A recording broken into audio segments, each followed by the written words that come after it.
Ya Ali Madad. I hope you're all keeping well and safe. My name is Noreen Sharif, and I will be your host for this evening. Before I share the programme for tonight, here are some highlights of the board activities this week. Tomorrow at 12:30 p.m, we have the Golden Club consisting of faith and wellbeing talks. In the evening at 8:15 p.m, join the breathing exercise class, which can not only relieve frustration, anxiety and stress, but is also great for the lungs. Monday marks the start of Children's Mental Health Week, where the theme this year is Express Yourself. Expression is an important part of wellness. It allows inner feelings to be shared and creates a platform for understanding. Keep an eye out this week as the Aga Khan Health Board shares some ideas for children, adolescents and parents to be yourself. We kickstart some of the physical exercise classes this week with the chair and standing exercise class on Tuesday with Perviz at 11 a.m. On Wednesday, we have the Zumba class, which combines rhythm, energy, fitness, Latino sounds, and much, much more.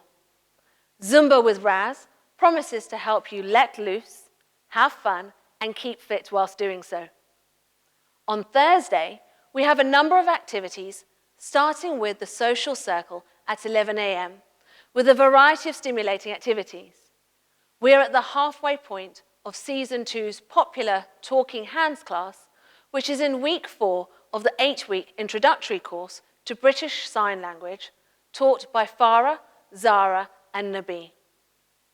Yesterday, we continued the weekly local Jamati Zoom calls to further stay close and connected within our own Jamats. In this session, the President of the UK National Council shared a message regarding the current lockdown and specifically the impact it and COVID is having on education. If you missed the Zoom call, the President's message is now available on the Ismaili UK YouTube channel. In line with the President's message yesterday, today's programme is a webinar focused on supporting your child's well-being. This session is entitled Let's Talk Feelings. It covers coping with change and managing worries, managing feelings around being away from school and/or friends, as well as strategies for managing new behaviour. The webinar is hosted by Saimin Kerdin, Alia Bagani, and Noreen Musa, who are experienced in the education and health sectors. That's all from me. I hope you enjoyed tonight's programme. Continue to stay safe, stay well, and stay at home. Ya Ali Madad.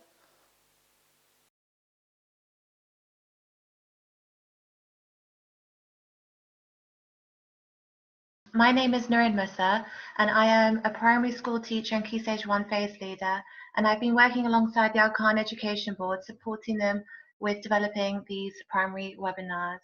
Joining me today, I am happy to introduce two fantastic professionals who both work in the education and health sector, and between them have a great source of knowledge on education and children's psychology. Our first speaker is Saimin Kerdin, an experienced educational psychologist currently working with Ealing Council. Our second speaker is Alia Bagani, an experienced primary school teacher and assistant head at a school in Harrow. Before we start, I just want to go through some housekeeping rules. Please keep yourselves on mute as we are recording the webinar today, and we'd like to minimize any noise disruption as much as possible so everyone can listen to it. The aim of these webinars is to be as interactive as possible, and we would really hope that you get something from this experience. So if you do have any questions, please do write them in the comments section below, and our team will put together the questions and hopefully answer them by the end of today's session.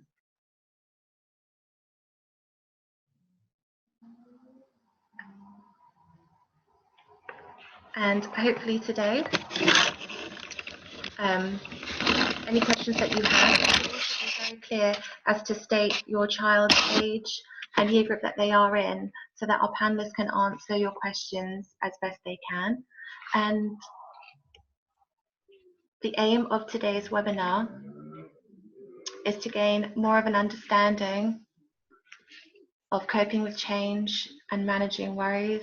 Hopefully by the end of today's webinar, you will have some understanding of these areas. And I will pass you over to Sultana now. Hi, Yali Madeth, everybody. My name is Sultana Labani. I'm a member of the Aga Khan Education Board. Would just like to give a quick thank you to all of our panelists who have taken the time to speak today. I'm really grateful to have such a great panel here for you. We recognize that this is a very challenging time for families and that everyone is doing a wonderful job at this time. We really hope that you'll take away some tips from us today, and then that you can try out at home. And if you do try out any of these tips at home, please do feedback to us so we know if these have helped you and if there's anything else that we can do. If you need any support at all, please contact AKEB at any time. You can email us at akeb@iruk.org for any confidential support that you may need. During this session, we would also like to know when would be best for you for future webinars to be held. For example, would it be a weekday evening, a weekend morning, a weekend afternoon? So if you could please enter your preference into the chat box during this session, that will help us with planning for future webinars. We also have further resources and the recordings of these webinars available online on our website, Head Start. Please visit headstart.iruk.org. I'll now pass you back over to Nurin so that we can begin with the session. Thank you all. Thank you, Sultana. So now I'll pass you over to Semin Karadin, educational psychologist with Ealing Council, to help explain further the topic of well-being and managing your child's worries. Thank you, Semin. Yeah, Lima, all. I hope you're all keeping well and safe. Realise that the current time that we're in is very unsettling for all of us, including our children. Some of our children actually are probably really enjoying this, but we're clearly here to be talking about those that are maybe finding it a little bit tougher. So in terms of the guidance that we've had so far around, us being home educators, has been very much about support well-being first. And we're going to look a little bit more in detail about why that is such a key aspect to be able to, can I go back to the previous slide? All right. Yeah. Thank you. So we're going to be looking at how to look at, we're going to be supporting our children through this unsettling time. We're going to be thinking about how some of our children may or may not have some of the communication skills to express how they're feeling. So we are going to have to be very observant of our youngsters and listen to them and watch what they're doing, because some of their behaviours will be communicating to us how they're actually feeling. So we need to be looking at their behaviour as a form of communication to us.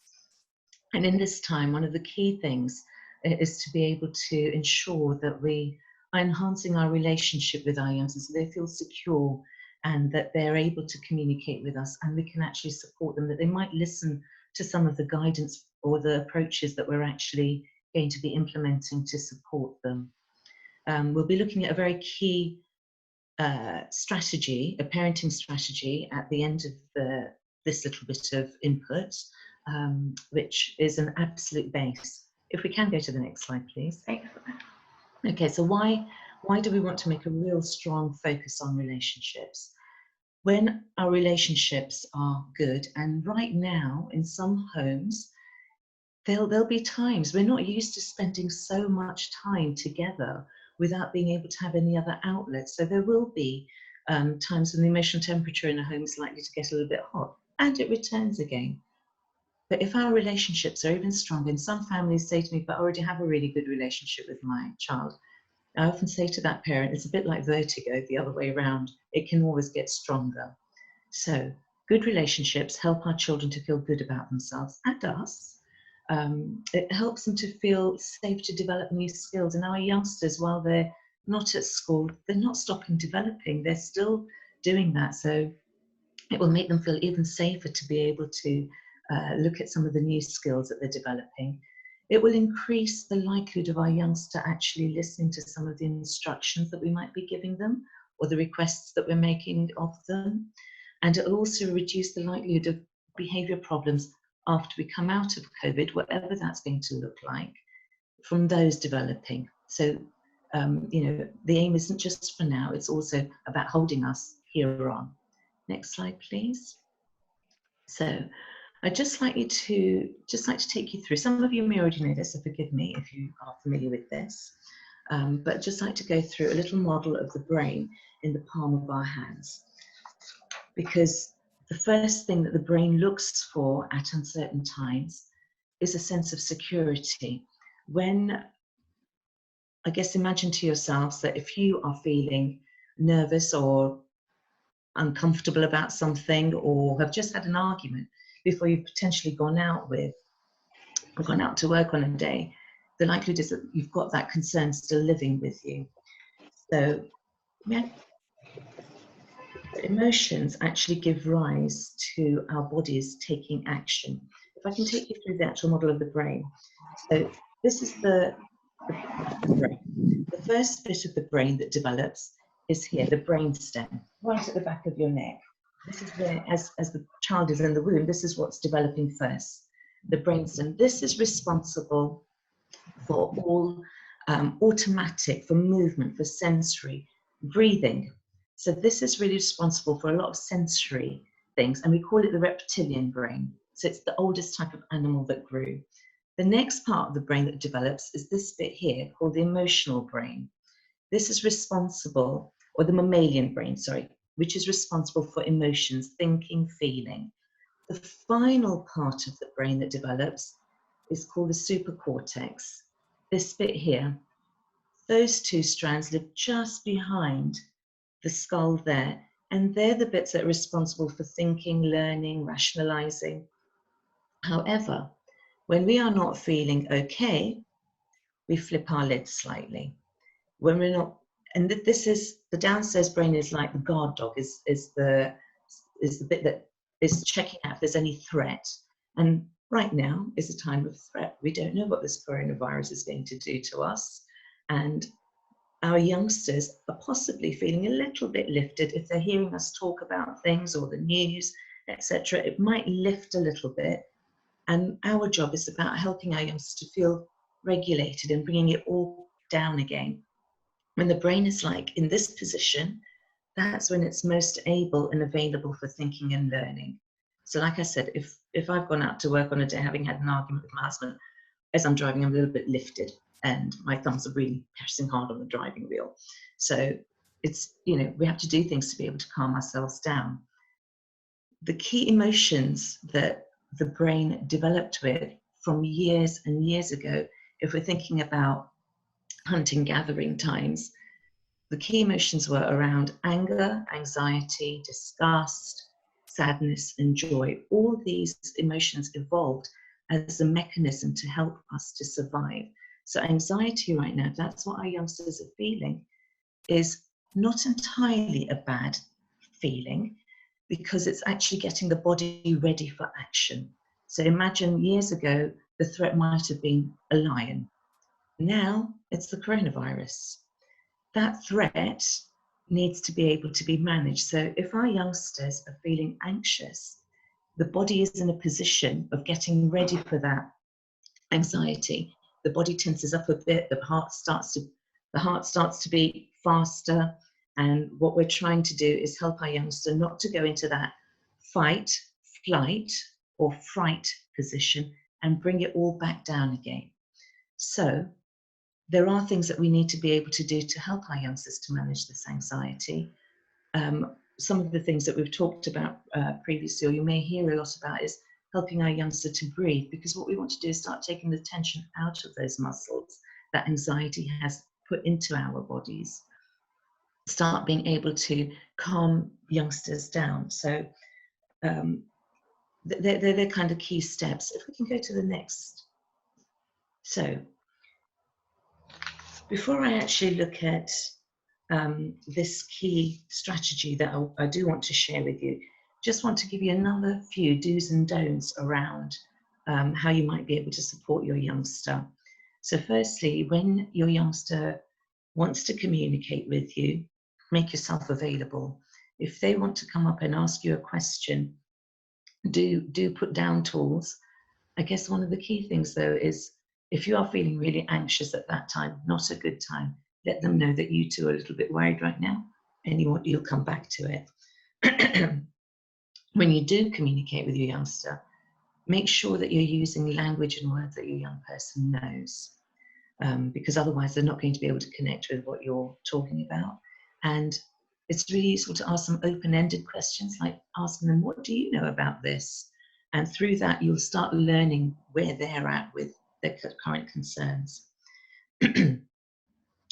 Also, don't tell them, don't be silly. Don't tell them how they should be feeling, because those feelings are real. But once we know what those feelings are, we can start helping them to be able to manage that. The strategy that we're going to be looking at is this one element of it that's going to be very much about helping our young person to feel control, because right now this situation is making us all feel out of control in some ways. And the current strategy of washing hands is actually a really good one for having control, because it's about helping us to feel that we can do something that we are in control of being able to manage. So being able to get your youngster to wash hands, it's about being in control of being able to actually manage the situation right now. A few other do's and don'ts: manage the information. There's so much information out there. Our youngsters may be able to understand some of it, may not be able to understand some of it. So managing that is really important for us, and that includes the conversations that the adults might be having. We need to think about, are all of those conversations suitable for our young people to be hearing? Managing routines, key, because routines are the things that make life have sense. If there's chaos, things are less predictable. So our young person knows less about what is actually expected of them or what might be coming next. So routines are really key. And in terms of going back to what the brain stores and the current time that can make us feel worried or anxious, it's really useful to be able to have some maybe photographs or keep a scrapbook or something like that, where we're going to remember the good things that came out of this time, because our youngsters are not going to stop their development. So it might be useful to hold on to things like some of the paintings that they did. Some of our youngsters might learn to tie their shoelaces or how to brush their teeth. So maybe something that's going to remind us of, actually, during that time we were at home, I learned this. I have to say, for me, I'm in the kitchen and I'm learning things, new recipes that I'm not a big fan in the kitchen, but I'm learning to enjoy being in the kitchen. Some youngsters might have worries that you might want to use something called a worry box, particularly before they're going to sleep. It's often at that time that those worries increase. And because while the young person is awake and while our children are busy and engaged in useful activity, their mind is occupied. It's at night time that sometimes these worries take over our minds. We can reflect on ourselves, that we ruminate, these things go over and over in our minds. So it's quite useful before going to bed, having a little worry box where your young person, or you write it down for them, whatever their worry is, put it in the box. So now the young person doesn't have to keep holding on to that worry. It's in the box, it's there. They can go to sleep in a more settled way. In the morning, have a look at that worry. Is it still a worry? Then we need to look at it in more detail. If it's no longer a worry, that's fine, it's gone. Really important, another strategy to be able to have some fun with our youngsters. The tip that we're going to be looking at in more detail will be looking at that. But it might be useful to be thinking about doing board games or other games that possibly have some rules, because right now our youngsters might not be as used to having to wait a turn or to be taking turns even. So having some ways that's going to keep them in those kind of structured activity, taking turns, settling disputes, managing, winning, losing, they'll be really good for when we come out of COVID and our youngster is ready to go back to school. And I guess another big thing is, having some positive thoughts. So being able to connect with things that have made us laugh or make us happy through the day as well. Now, if I can just share with us this particular tip, it's very much about helping to connect with our youngsters.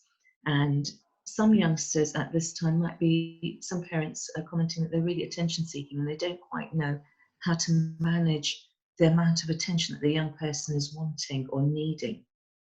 So this tip is very much about going in with the child at their level, following what they want to do, because sometimes we as parents turn those opportunities of when we're playing into a teaching opportunity. So this is nothing to do with teaching. This is completely about our two hearts connecting. So the first aim of this is for our youngster to be able to have attention and let go, and for our youngster to be able to have control and let go. This is a strategy about helping our youngsters to spend 5 to 10 minutes of quality time with us on an individual basis. Really important, if you decide that you're going to be spending 5 minutes, it's 5 minutes every day, or as frequently as you can, because this is like a muscle. The more you practice it, the stronger it will get. Don't say 5 minutes one day, 7 minutes the next day, because your youngster needs to start learning to have some sense of idea how long that 5 minutes feels. So keep it consistent. This strategy is also about strengthening the relationship between us and our child. And again, like we said, it will increase the likelihood of our youngsters being compliant for some of the directions that we might be giving them. But actually, this strategy is very much about developing our young person's self-esteem and self-worth also. So choose the time frame. The rules are: choose a time frame. Ensure that you are following the young person's interest, their agenda.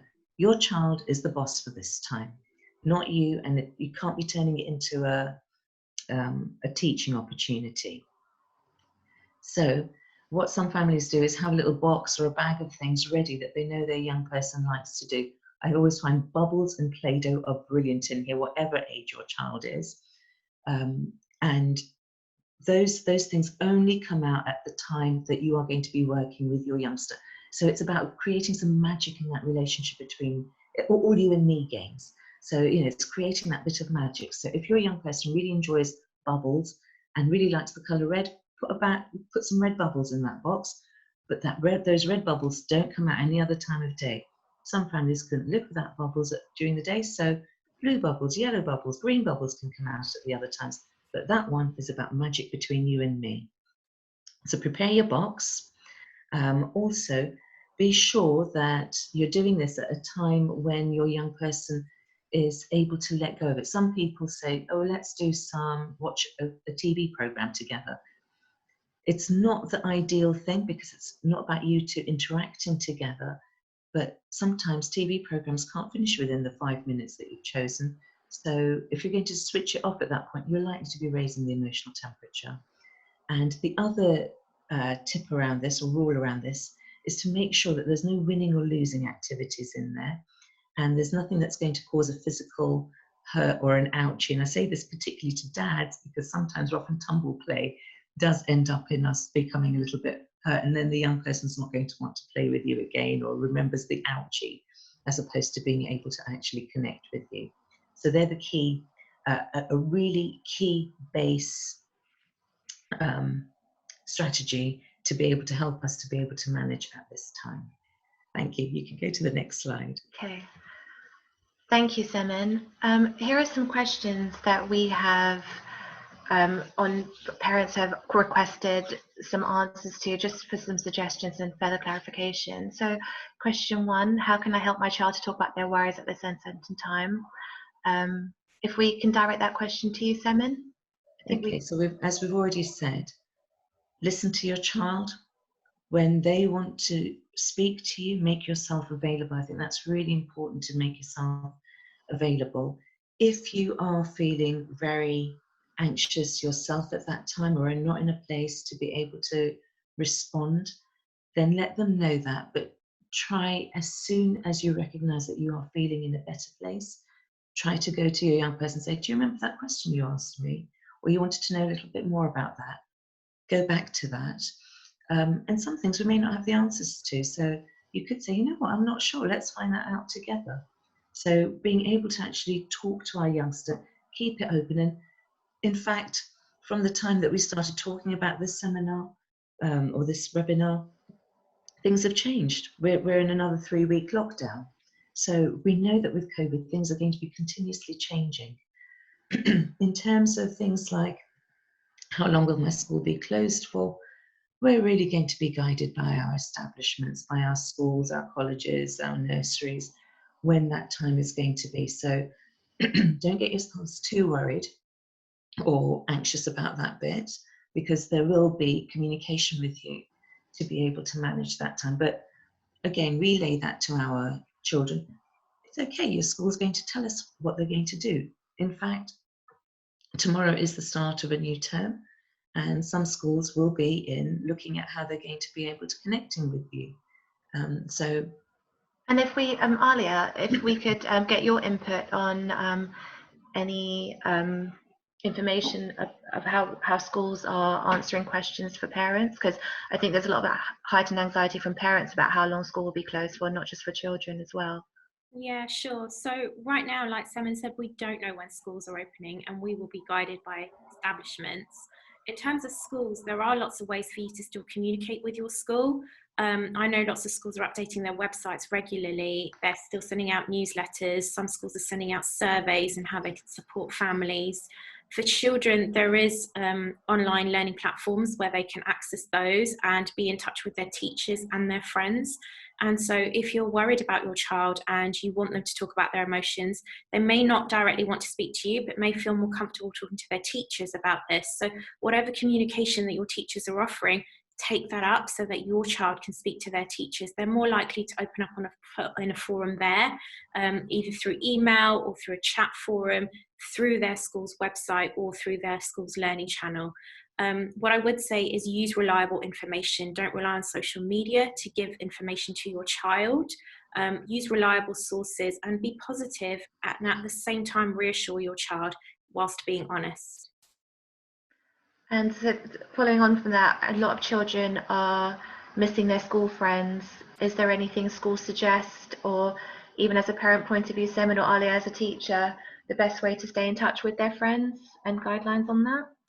So some schools have already got sessions set up with Zoom, for example, where the class teacher can get all their children together online. If that's not happening at your school, there are ways for your teachers to contact your children and vice versa, either via email or through the phone.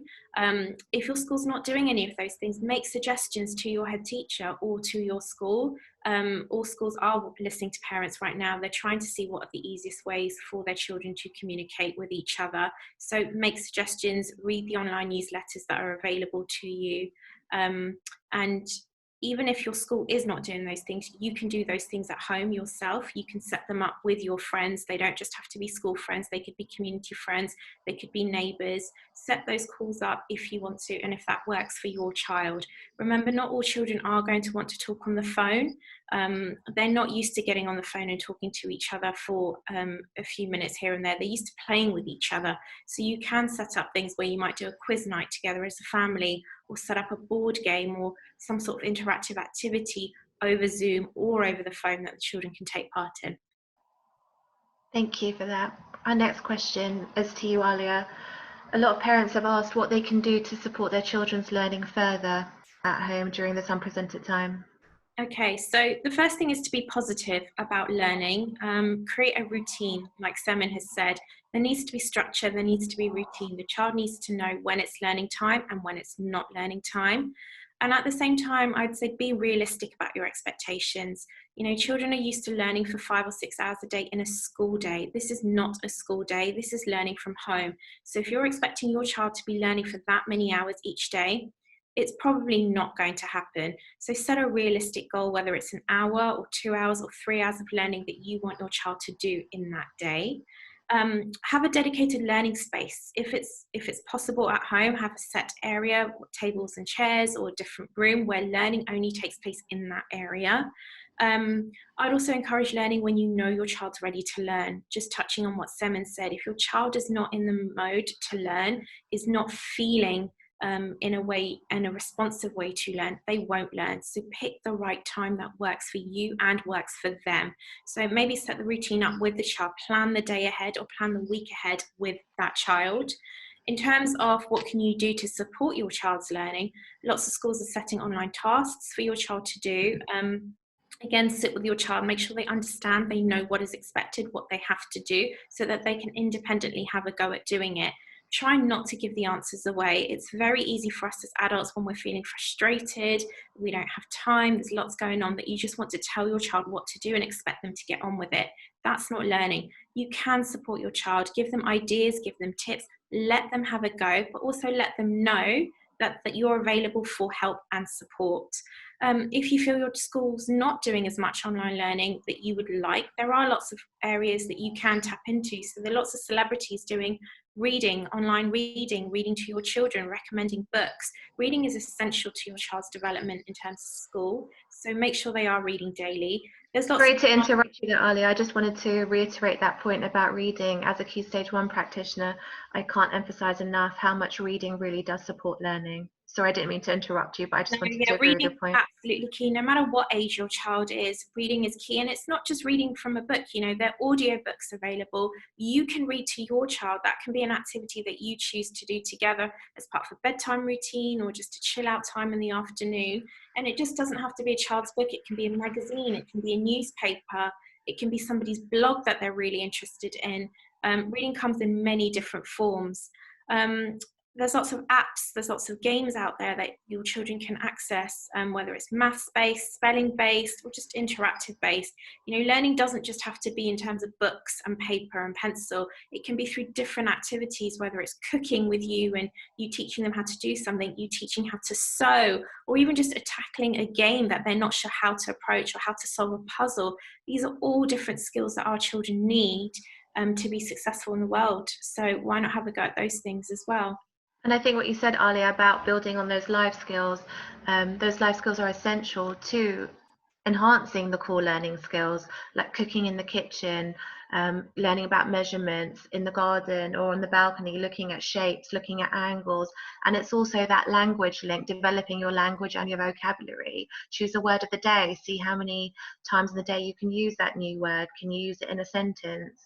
Can you write a sentence? Would you agree?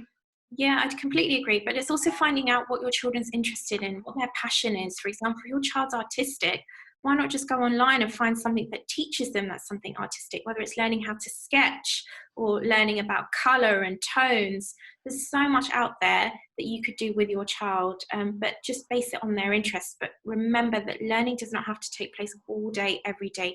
Do what you can and make it manageable, make it fun, and make it positive for them. Thank you, Alia. Can I just add something to what Alia said?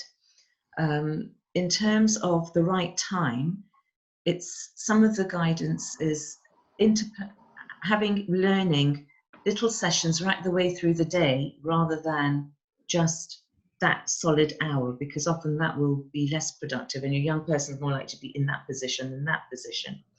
So interspersing it through the day. A little rule of thumb is whatever age your child is, times it by 2 or 3.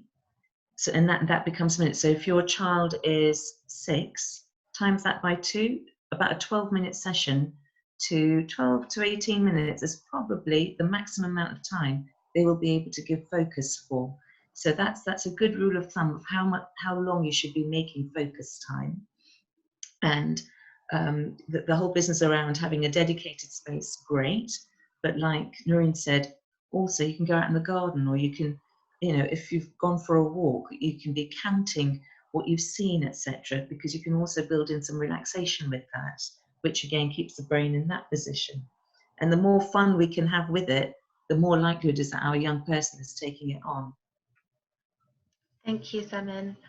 I think we covered how to manage working from home, Alia. Thank you very much. Semin, again, I don't know if you wanted to just emphasize on what parents might be feeling as well. You have spoken on that. Is there something you just wanted to, so parents have a little tip just to manage that? This is I think working from home, managing our children's needs as well as our own needs, I think it's really important that we also as parents take care of ourselves, so be able to have time when you do have some downtime, and again that routine really helps when the young person possibly knows that this is time for me to be able to do whatever. Obviously, we still need to have supervision and be taking care of our young person, but it might be that when you set them up with a fun activity, you can just sit back for a few minutes. So, and the routines and having those structures is very key in being able to manage the home and the school aspect. Thank you, Semin. Can And I just say, just from a school point of view, schools are very aware of the pressures that families are facing at home. So from their point of view, whilst they're setting work and they want your children to still develop and keep up with their learning, your child's well-being is the most important for them right now. So they would rather that your child comes back to school happy, healthy, in a good way, rather than worrying about learning and I did this and I didn't do that, because they can always catch up with your child's learning when they're back into school mode and school routine. Right now, the focus should be about your child's well-being. Absolutely. Keeping the brain in that position is the most important thing, because that's when our young person is also going to be more ready for whatever new changes are coming. So I think there's something about managing this time with us as parents or as adults, showing acceptance of the current situation, and also that as things change, that we're accepting that, and we help our young person to be able to accept that as well through our actions. thank you. Semin, we just got a question. How do parents balance their time when they're home learning with siblings who have different ages to avoid arguments and heightened emotions? For example, if you have an 8-year-old and a 4-year-old, how would be the best way to balance the home learning and manage the different age groups? Semin or Alia, if you'd like to jump in. Yeah. I guess in terms of managing different children's age needs, there are key principles. It will look different in every home. So I guess if we're saying to be able to think about what age your child is, how much focus time is your child actually going to be able to spend? So your 4-year-old, the maximum focus time that you should be doing with that person, that youngster at any point in time, is what, about 8 to 10 minutes. So you know that you're going to be spending maybe about 10 minutes with that young person on something really focused as a learning activity, and then they can go off and do something else. Maybe that's the time that you switch then to be able to work with your slightly older child.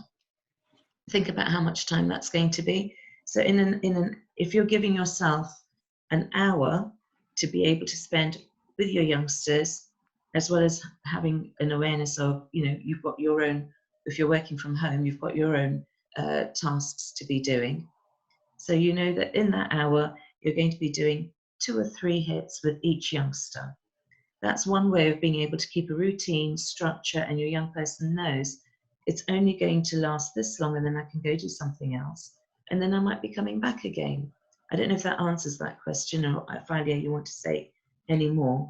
Just touching on that is, when you're setting that routine, bring your children include your children in that conversation. So you might say to the 8-year-old, right, for half an hour, I'm going to focus on so-and-so. Whilst that's happening, you can choose an activity. These are your choices. Have a go at doing that. But this will then be uninterrupted time that I have with my 4-year-old to work on something. And then again, vice versa. When your 4-year-old is able to do something independently, whether that's watching TV, playing on the iPad, playing a game, it is then that quiet time for you to spend with your 8-year-old on their schoolwork for that half an hour. Bring them into that conversation so that they have an understanding when you're working with one child that that's dedicated time to them, and I will get my time later to work with mum or dad or whoever it is that's working with them. And there may be some activities that they can actually come together. So if you're doing some number work, your younger one might be doing it slightly differently to your older one, but they're both doing some kind of number work. So there may be some activities that you can actually sit together and work through together. And it's also a good way of peer teaching. The older child can help the younger child with reading or with their work, and and the younger child could also show the older child something, or they could do a project together, some learning together.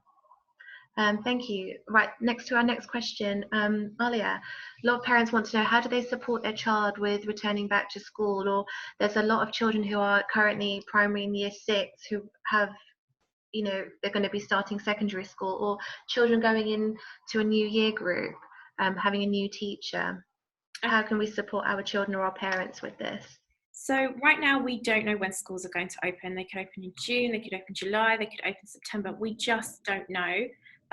Every school will be different in terms of their approach on how they settle children back into school routines. So it's best to follow that. When school does open, it's just important to make sure that you get your child ready for that moment. Talk about it in the days leading up to it so that they feel comfortable, they feel confident that this is what's going to be happening next. There are things you could do, get your child ready with sleep routines, making sure they're able to wake up early so that they're prepared for the school day, making sure their resources are ready, so their school uniforms, their stationery, PE kit. But it's also important to note that when school does open is to not have that expectation that they'll just go back straight into learning mode. This is going to be very different. It's going to take time to adjust for everyone, your teachers, yourselves, your children. And if your child is starting a new school and they are worried about it, I'm sure that schools will have an approach where they will get to introduce the children to the new school, have settling in days. There's things you could do, like looking at the school's website so that they can get familiar with the new school that they'll be going to. Talk about school in a positive way, what clubs they may want to do, what sports teams they want to join. If they know children that are also joining that school, get them talking with each other. They could be doing online activities together, they could be talking about things with each other. Just get them into a comfortable mode that they know, if they know someone that's also going to that school, that they're not going to be alone. But right now, I would say the focus shouldn't be on about going to a new school or worrying about when school's opening. Focus right now on the wellbeing at home, and when we know when schools are opening, follow the guidance that schools will give. I think the other bit around this is that because we are in our own homes and maybe less connected than we would be otherwise, there can be a feeling of isolation. So I think letting our young person know, and ourselves know, everybody is in the same situation. Yeah. And the services that are supporting schools are very aware of these challenges that are being posed now, and will be working together to be able to also advise schools on possible approaches to get our youngsters ready for the new year group, for the new school, for that transfer, etc. So as that information starts coming out, that will start trickling down to you as parents as well, in terms of what we can do to be able to prepare our youngster. So wait, and we will all be guided. Thank you very much, Semin and Alia, for your great advice and help. I'm sure parents, as I have learned something new, and I'm sure parents are going to be a lot more at ease having your input today. Are there any other tips or anything else that you would like to add as a quick little bite for parents to take with them before they sign out? I think for me, in terms of parents, I think there is something key about taking care of yourself as well, because you're the best resource that your family has. So make sure that you are taking care of you as well as your young person's needs. Keeping it calm, keeping it as the more in that me time strategy, the more you hear laughter or giggling or any of that, you know that you're releasing some really lovely, happy hormones in the brain.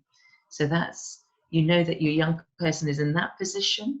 And sometimes after that, it's a nice time to be able to say, okay, when we finish this, if some of you are used to the now and next structure, or when and then, when we finish this, or when we finish our me time, our special time, you can call it what you like. When we finish that, then we're going to have a little look at, and you might then be able to go into a learning situation, or flip it the other way around. Once we've finished our maths, then we're going to look at, or once we've finished digging in the garden and counting how many snails we found, then we're going to have a look at adding all that up together with some maths, etc. So I think being able to balance the fun, keeping the structures, keeping those routines are the key things. Thank you very much, Semin and Alia, for your time today. Thank you to all our parents for signing in. If you could, we had one more question that I forgot about before we leave, but I think we have covered this already, Semin and Alia. I think missing our friends, we spoke about, Alia, you made a really good point about how children aren't used to speaking on the phone. Thank you to everyone for joining in, and thank you, Semin and Alia. And we hope to speak to you soon on our next webinar. Thank you very much.